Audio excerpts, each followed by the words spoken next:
What's up guys, this is Anthony with OC Auto Freaks. Today I'm going to be reviewing a 2010 Jaguar XKR Convertible. And let me tell you, this is one badass cat. It has a 5-liter supercharged V8 32 valve, 510 horsepower, 460 foot-pounds of torque at just 2500 RPM.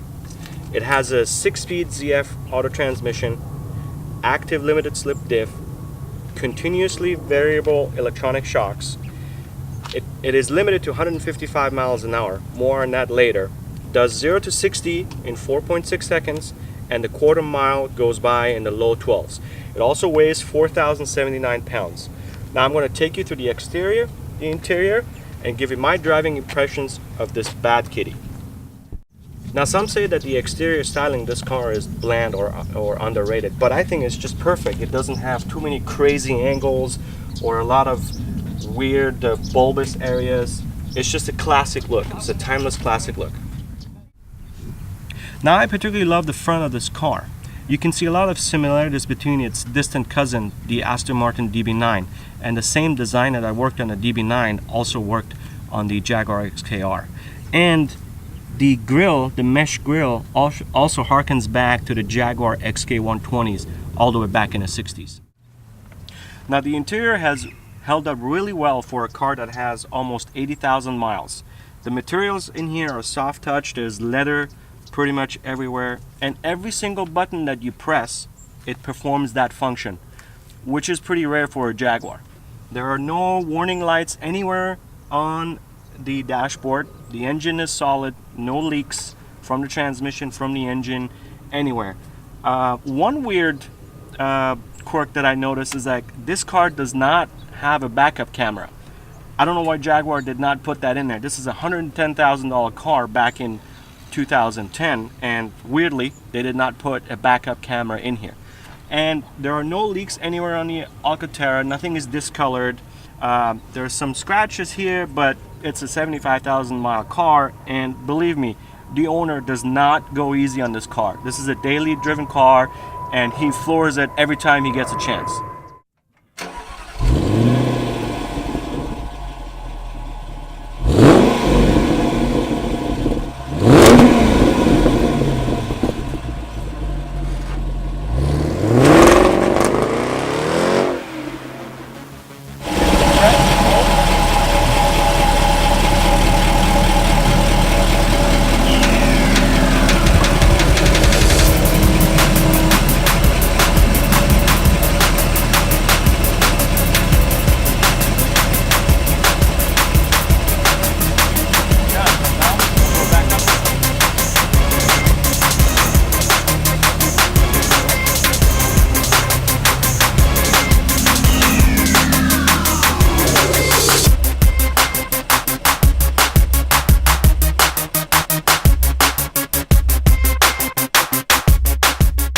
This car feels very tight for having 75,410 miles on it. There are no cracks, there are no rattles or squeaks, or sometimes in convertibles when the chassis is too soft, when you go over a bump, the cowl, the entire windshield starts to flex, and not in this car. It's pretty solid.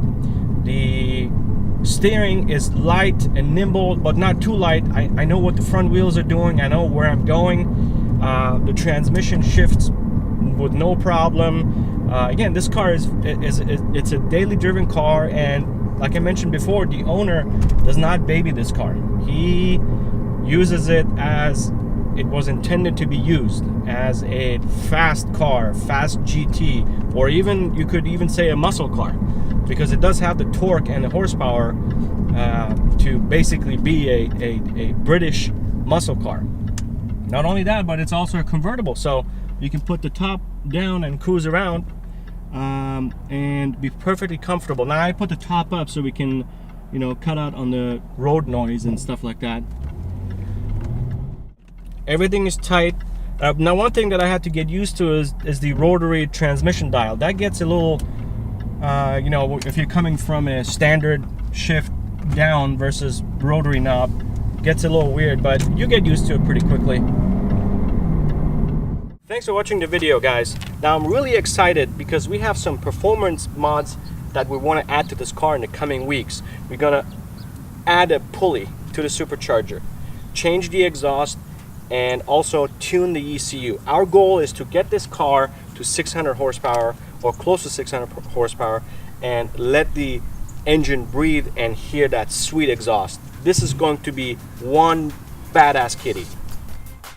Thanks again for watching, guys. Make sure to comment and subscribe. We'll see you next time.